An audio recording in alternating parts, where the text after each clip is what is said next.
የዘወትር አክብሮት የሰላምታችን በያላችሁበት ድረስ ወደ ሸገር ታይምስ ቤተሰቦች እንደምናላችሁ የሰዓቱ ዜናችን ነው ተጀመረ። አበይት ነጥቦችን አስቀድመን እናስተዋውቃችሁ። በአማራ ክልል ጎጃም ለአንድ ዓመት ተዘግቶ የነበረ አውራ ጎዳና በስተመጨረሻ መከፈቱ ተሰምቷል። በዚህ ቀጠና ለአንድ ዓመት የቆየን ውጥረትና በስተመጨረሻም ይፋ የተደረገውን ዜና እንመለከተዋለን። የአዲስ አበባ ከተማ አስተዳደር ከንቲባ አዳነች አቤቤ 3 ቢሊዮን ብር ከዘረፋ አድነናል ብለዋል። ይህን ያክል መጠን በማን ሊዘረፍ ነበር? የዜናችን ትኩረት ነው። እውቁ ፖለቲከኛ ከዘንድሮ ሀገር አቀፍ ምርጫ ራሳቸውን አግልለዋል። እኚህ ፖለቲከኛ ከምርጫው ራሳቸውን ለማግለል ምክንያት የሆናቸው ጉዳይ ምንድን ነው? እንመለስበታለን። ከዚህ ባለፈ ለጠቅላይ ሚኒስትር አብይ አህመድ ምላሽ የሰጡት የቀድሞው የውጭ ጉዳይ ሚኒስትር እንደዚሁም የአማራ ክልል ርዕሰ መስተዳድር ገዱ አንዳርጋቸው ጉዳይ እጅግ መነጋገሪያ ሆኗል። በወፍ በረር የምናስደምጣቸው ጉዳይ ነው። ጠቅላይ ሚኒስትር አብይ አህመድ ዛሬ ከመሸ ወደ አማራ ክልል ደቡብ ወሎ ዞን ኮምቦልቻ ገብተዋል። የጠቅላይ ሚኒስትሩ የደቡብ ወሎ ጉዞ ዓላማ ምን ይመስላል? እንመለስበታለን። እንደተለመደው የሰማችሁን አብራችሁን ቆዩ። የቻናላችን የዘወትር አክብሮታዊ ግብዣ ነው። ወደ ቀዳሚ ጉዳያችን እናምራ።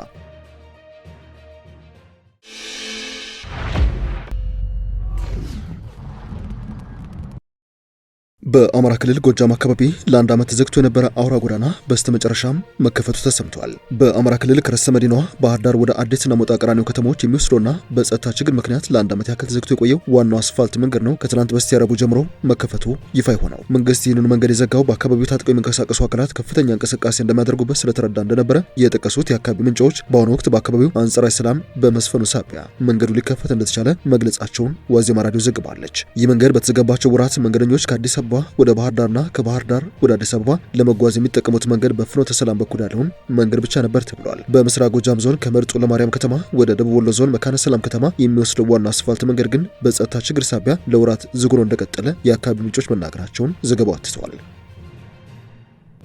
ታዋቂው ፖለቲከኛ ከዘንድሮ ሀገር አቀፍ ምርጫ ራሳቸውን ማግለላቸውን ይፋ አድርገዋል። ለዚህ ደግሞ ተከታዮቹን ምክንያት አስቀምጠዋል። ዶክተር ደሳለኝ ጫኔ ናቸው ለፓርላማ አባልነት በድጋሜ እንደማይወዳደሩ ይፋ ያደረጉት። የአማራ ብሔራዊ ንቅናቄን በመወከል ከባህር ዳር ከተማ ምርጫ ክልል ተመርጠው ላለፈው 4 ዓመት ተኩል በህዝብ ተወካዮች ምክር ቤት የቆዩት ዶክተር ደሳለኝ ጫኔ በመጪው ምርጫ እንደማይወዳደሩ ይፋ አድርገዋል። ዶክተር ደሳለኝ ራሳቸውን ለምርጫ በእጩነት ላለማቅረብ የወሰኑት ነጻ፣ ሰላማዊና ፍትሐዊ ምርጫ ለማካሄድ የሚያስችል ምቹ መደላድል ባለመኖሩ ምክንያት እንደሆነ አስታውቀዋል። የፓርላማ አባሉ ይህንን የገለጹት የመጪው ምርጫ ተሳትፏቸውን በተመለከተ በይፋዊ የማህበራዊ ትስስር ገጻቸው ዛሬ ባሰራጩት መግለጫ ነው። ዶክተር ደሳለኝ ባለፉት ዓመታት የባህር ዳር ከተማን በመወከል በህዝብ ተወካዮች ምክር ቤት የህዝቡ ሀቀኛ ድምጽ በመሆን ማገልገላቸውን በመግለጫቸው ላይ ጠቅሰዋል። በመጪው ግንቦት ወር መጨረሻ ለሚካሄደው 7ኛው ዙር ሀገር አቀፍ ምርጫ የተወዳዳሪዎች ምዝገባ እየተከናወነ ከመሆኑ ጋር በተያያዘ በእጩነት መመዝገብ አለመመዝገባቸውን በተመለከተ ተደጋጋሚ ጥያቄዎች ሲቀርብላቸው እንደቆየ ዶክተር ደሳለኝ በመግለጫቸው ላይ አመላክተዋል። የኢትዮጵያ ብሔራዊ ምርጫ ቦርድ ባወጣው ይፋ የጊዜ ሰሌዳ መሰረት ጥር 1 የጀመረው የእጩዎች ምዝገባ ከነገ በስቲያ እሁድ ይጠናቀቃል። በ2013 ዓ.ም በተደረገው ሀገር አቀፍ ምርጫ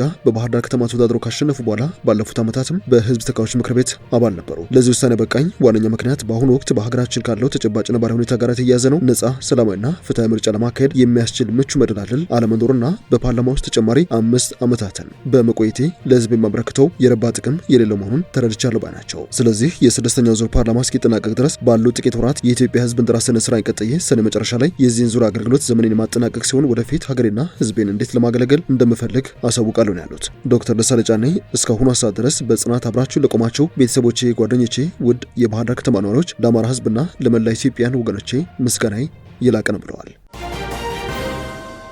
የሰዓቱ ዜናችን እንደቀጠለ ይገኛል። የአዲስ አበባ ከተማ አስተዳደር ከንቲባ ወይዘሮ አዳነች አቤቤ ከ3 ቢሊዮን ብር በላይ የህዝብና የመንግስት ሀብት ከምዝበራ ታድገናል ብለዋል። ከንቲባዋ የከተማውን የ6 ወራት የስራ አፈጻጸም ሪፖርት ባቀረቡበት ወቅት በህግ የበላይነት የማስከበር ሂደት 1382 የፍርድ ቤት መዝገቦች ለአስተዳደሩ እንዲወሰኑ በማድረግ ከ3 ቢሊዮን ብር በላይ የሚገመት የህዝብና የመንግስት ሀብት ከምዝበራ ማዳን ተችሏል ብለዋል። ይህ ውጤት የተመዘገበው የአቃቤ ህግን አቅም በማሳደግና በፍትህ ስርዓቱ ላይ በተከናወኑ ጥብቅ የሪፎርም ስራዎች እንደሆነ ከንቲባዋ አብራርተዋል። በከተማዋ ሰላማዊ እንቅስቃሴ ለማረጋገጥና የከተማውን ውበት ለመጠበቅ በተከናወነ የተቀናጀ ዘመቻ ህገወጥ የመሬት ወረራ፣ ህገወጥ ግንባታ፣ የጎዳና ላይ ንግድና ህገወጥ እርድን የመከላከል ተግባር በስፋት ተከናውኗል ባናቸው። ከንቲባዋ አዋኪ ድርጊቶችና ህገወጥ የደረቅ ፍሳሽ አወጋገር ስርዓቶችን በመቆጣጠር የከተማውን ምቾት የመጠበቅ ተግባራት ውጤታማ ስለመሆናቸው ጠቁመው የወንጀል ምጣኔን ከመቀነስ አኳያም ከህገወጥ የጦር መሳሪያና የገንዘብ ዝውውር እንደዚሁም ከዝርፊያ ጋር በተያያዘ በርካታ እርምጃዎች መወሰዳቸውን የጠቆሙት በአገልግሎት አሰጣጥ ረገድም ግልጽ የቅሬታ ማቅረቢያ ስርዓት በመዘርጋቱ በብልሹ አሰራርና በሌብነት ተግባር ላይ የተሳተፉ 282 ሰራተኞች ላይ አስተዳደራዊና ህግ እርምጃ ተወስዷል ባናቸው። በገቢ አሰባሰብ ረገድም በግማሽ ዓመቱን ለመሰብሰብ ከታቀደው 176.03 ቢሊዮን ብር ውስጥ 162.72 ቢሊዮን ብር ተሰብስቧል ባናቸው። ይህም ከተማዋን በገቢ አሰባሰብና በጀትን በአግባቡ በመጠቀም ረገድ ከአፍሪካ ከተሞች ቀዳሚ እንዲያደርጋትና ልምዷን ለሌሎች እንድታካፍል ማስቻሉን ነው የተናገሩት።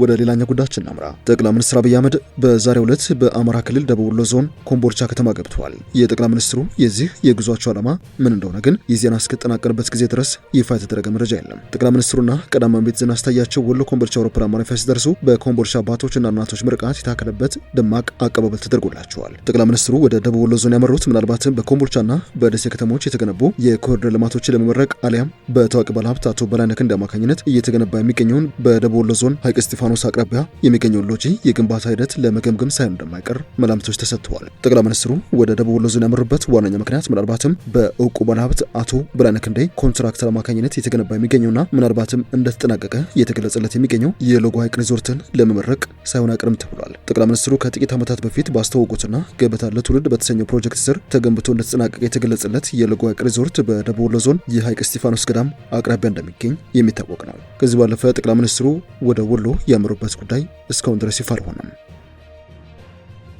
አቶ ገዱ አንዳርጋቸው ለጠቅላይ ሚኒስትሩ የፓርላማ የምስክርነት ጥሪ የሰጡት ምላሽ በብዙዎች ዘንድ መነጋገሪያ ሆኖ ቀጥሏል። ጠቅላይ ሚኒስትር አብይ አህመድ በቅርቡ በነበራቸው ፓርላማ ከኤርትራ ጋር ጸብ የተጀመረው ከፕሪቶሪያው ስምምነት በፊት ነው ሲሉ ያደረጉትን ንግግር አቶ ገዱ አንዳርጋቸው ውድቅ አድርገውታል። ገዱ የኤርትራ ኃይሎች ከኢትዮጵያ መከላከያ ሰራዊት እንደ ሰራዊት በሚመስል ሁኔታ በጋራ በመሰለፍ እስከ ፕሪቶሪያው የተኩስ አቁም ስምምነት ድረስ ሲዋጉ እንደነበረ በጽሁፋቸው ሞግተዋል። በዚህ ሰዓት የጠቅላይ ሚኒስትሩ ተችና ተቋሚ የሆኑት ቀደም ሲል የጠቅላይ ሚኒስትሩ የስራ ጋር የነበሩት የቀድሞው የውጭ ጉዳይ ሚኒስትር ገዱ በአስመራ በሚያደርጉት ጉብኝት የኤርትራ ኃይሎች ከትግራይ እንዲወጡ የሚለውን ጉዳይ ለማንሳት ሀሳብ አቅርበው እንደነበረ፣ ነገር ግን ይህንን እንዳደርጉ መመሪያ እንደተሰጣቸው ነው የጠቆሙት። እንደ ገዱ ገለጻ በትግራይ ሲቪል ዜጎች ላይ የደረሰ ስላለው መከራ የሚገልጽ ምንም አይነት መልእክት ለአስመራ አልተላከም ሲሉ ሞግተዋል። አቶ ገዱ ጽፈው ለመገናኛ ብዙሃን በበተኑት ደብዳቤ በሰሜን ኢትዮጵያ ጦርነት ከተቀሰቀሰ በኋላ በሲቪል ዜጎች ላይ የተፈጸሙ ወንጀሎችን በተመለከተ የጠቅላይ ሚኒስትሩ ልዩ መልእክተኛ ሆኜ ወደ ኤርትራ ስልኬ እንደነበረ የቀረበው ንግግር ሐሰትን ያለ ሲሆን በጦርነቱ ወቅት የነበራቸው የመንግስት የስራ ኃላፊነትም በተሳሳተ መልኩ መነገሩን ጠቁመዋል። በትግራይ ጦርነት ከተጀመረበት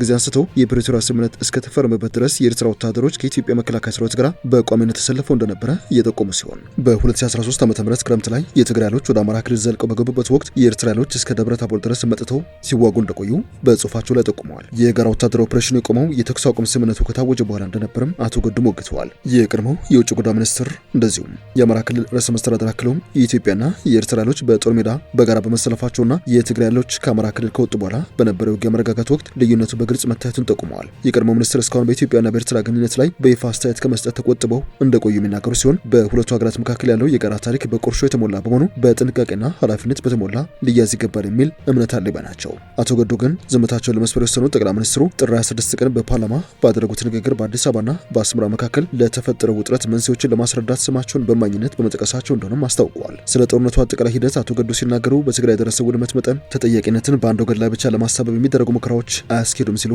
የሞገቱ ሲሆን እንደዚህ አይነቱ አካሄድ ተጠያቂነትን የሚያዳክምና መሰል ጥፋት ዳግም እንዳይከሰት ተገቢውን ትምህርት እንዳይወስድ የሚያደርግ ነው ብለዋል። አቶ ገዱ ጠቅላይ ሚኒስትሩ ከጦርነት በኋላ ከትግራይ ህዝብ ጋር እርቅ ለመፍጠር ባለመቻላቸው ይልቁንም ለደረሰው ሰፊ የሰው ህይወት መጥፋት፣ የንብረት ውድመትና የማህበራዊ መፈራረስ ኃላፊነት ወደ ሌላ በማላከክ ላይ ይገኛል ሲሉም ከሰዋል። ለአቶ ገዱ አንዳርጋቸው ምላሽ ማዕከል የሆነው ጠቅላይ ሚኒስትሩ አቶ ገዱ ጦርነቱ ከተጀመረ በኋላ በውጭ ጉዳይ ሚኒስትርነት እያገለገሉ ነበረ፣ እንደዚሁም በሲቪሎች ላይ ጥንቃቄ እንዲደረግ መልእክት ይዘው ወደ ኤርትራ ተልከዋል በማለት ያደረጉት ንግግር ነው። አቶ ገዱ ግን ጦርነቱ በተቀሰቀሰ ማግስት ከስልጣናቸው መልቀቃቸውን ገልጸው እውነታውን የሚቃረን ንግግር ለመደገፍ እንደ ምስክር ሊጠቀሱ እንደማይችሉ ገልጸዋል። አቶ ገዱ በጥር 2013 በጠቅላይ ሚኒስትሩ መመሪያ መሰረት ወደ ኤርትራ መጓዛቸውን ቢያረጋግጡም የተልእኮው ትኩረት ግን ፕሬዝዳንት ኢሳያስ አፈወርቂ በህወሓት ላይ የተወሰደው የጋራ ወታደራዊ ዘመቻ የእንኳን ደስ አለዎት መልእክት ለማድረስ ኤርትራ ለሰሜን ዕዝ ላደረገችው ድጋፍ ለማመስገንና በዓለም አቀፍ ደረጃ የሚነሱ የሰብአዊ መብት ጥሰት ክሶችን በጋራ ለመመከት በሚያስችሉ ጉዳዮች ላይ ለማስተባበር እንደነበር ገልጸዋል። ጠቅላይ ሚኒስትር አብይ አህመድ በኢትዮጵያና በኤርትራ መካከል የመጀመሪያው ትልቅ ጸብ የተፈጠረው በጦርነቱ መጀመሪያ ምዕራፍ የፌዴራል ኃይሎች ሽሬን ከተቆጣጠሩ በኋላ እንደነበር አስታውሰዋል። በመጀመሪያው ዙር ጦርነት ሽሬን ከያዘ በኋላ የኤርትራ ጦር ተከትሎን በመግባት የግል ቤቶችንና ህንፃዎችን ማፍረስ ጀመረ። በወቅቱ ባንናገርም ቅራኔው የጀመረው ያኔ ነው ብለዋል። ንግግራቸው የፖሊሲ ለውጥ ሳይሆን ታሪካዊ መረጃ መሆኑን የጠቀሱ ጠቅላይ ሚኒስትሩ ጥፋቶችን በሰላማዊ መንገድ ለማስቆም በተደጋጋሚ ጥረት ማድረጋቸውን ገልጸዋል። በአክሱም ወጣቶች ሲገደሉ፣ አድዋና ደግራት ሲዘረፉ በርካታ መልእክተኞችን ወደ ኤርትራ ልኬ ነበር ያሉ ሲሆን የቀድሞ ውጭ ጉዳይ ሚኒስትር ገዱ አንዳርጋቸው ከአንድ ጊዜ በላይ መላካቸውንና መልእክቱም የትግራይን ህዝብ አታሽብሩ፣ ሀብቱን አትዝረፉ፣ ውጊያው ከህወሓት ጋር እንጂ ከትግራይ ህዝብ ጋር አይደለም የሚል እንደነበረ ማስረድተው ነበረ። እነዚያ ጥረቶች ሳይሳኩ ሲቀሩ በወቅቱ ምክትል ጠቅላይ ሚኒስትር የነበሩትን አቶ ደመቀ መኮንንን መላካቸውን ጠቅላይ ሚኒስትር አብይ ገልጸው ሁለቱም ባለስልጣናት አሁን ከመንግስት ቢለቁም በህይወት ያሉና ለምን እንደተላኩ እውነቱን ሊናገሩ የሚችሉ ናቸው ሲሉ በምስክርነት ስማቸውን ጠቅሷቸው ነበር። በመጨረሻም ግብጽና ሶማሊያ ስትራቴጂካዊ አጋርነታቸውን እንደሚያጠናክሩ ይፋ አድርገዋል። የሶማሊያ ውጭ ጉዳይ ሚኒስትርና ዓለም አቀፍ ትብብር ሚኒስትር አብዲ ሰላም አሊ ከግብጽ የውጭ ጉዳይ ሚኒስትር ባድል አብድላቲ ጋር በትላንትናው ዕለት በካይሮ ከፍተኛ ዲፕሎማቲክ ምክክር ማካሄዳቸውን የሶማሊያ ዜና አገልግሎት ሶና ዘግቧል። ውይይቱ በሁለቱ ሀገራት መካከል ያለውን ጥልቅ ታሪካዊ ግንኙነት ይበልጥ ለማጠናከር ወሳኝ በሆኑ ቀጠናዊ ጉዳዮች ላይ ያላቸውን አቋም ለማረጋገጥ ያለመ እንደሆነ ተገልጿል። በውይይቱ ወቅት ሁለቱ ሚኒስትሮች የሁለትዮሽ ትብብራቸውን ወደ ላቀ ደረጃ ለማሸጋገር በሚያስችሉ ሁኔታዎች ላይ የመከሩ ሲሆን በተለይም በጋራ ፖለቲካዊና ደህንነት ጥቅሞች ዙሪያ ያላቸውን ቅንጅት ለማሳደግ የሚረዱ መንገዶችን ማሰሳቸው ተመላክተዋል። ይህ ውይይት በሞቃዲሾና በካይሮ መካከል ያለውን ለረጅም ጊዜ ዘለቀ ግንኙነት የጋራ ድጋፍና ለቀጠናው መረጋጋት ያላቸውን የጋራ ራዕይ የሚያንጸባርቅ መሆኑን በዘገባው ተመላክተዋል። ምክክሩ የተጠናቀቀው በቀጠናው የሚታዩ አዳዲስ ፈተናዎችንና እድሎችን በጋራ ለመወጣት በቅርበት ዲፕሎማሲያዊ ቅንጅታቸውን ለመቀጠልም ቃል በመግባት ነው ሲል ሶና የዜና አገልግሎት ዘግቧል። የተወደዳችሁ የሸገር ታይምስ ቤተሰቦች የሰዓቱ ዜናችን አበቃ። ስላደመጣችሁን አመሰገንን። በያላችሁበት ሰናይ ጊዜ።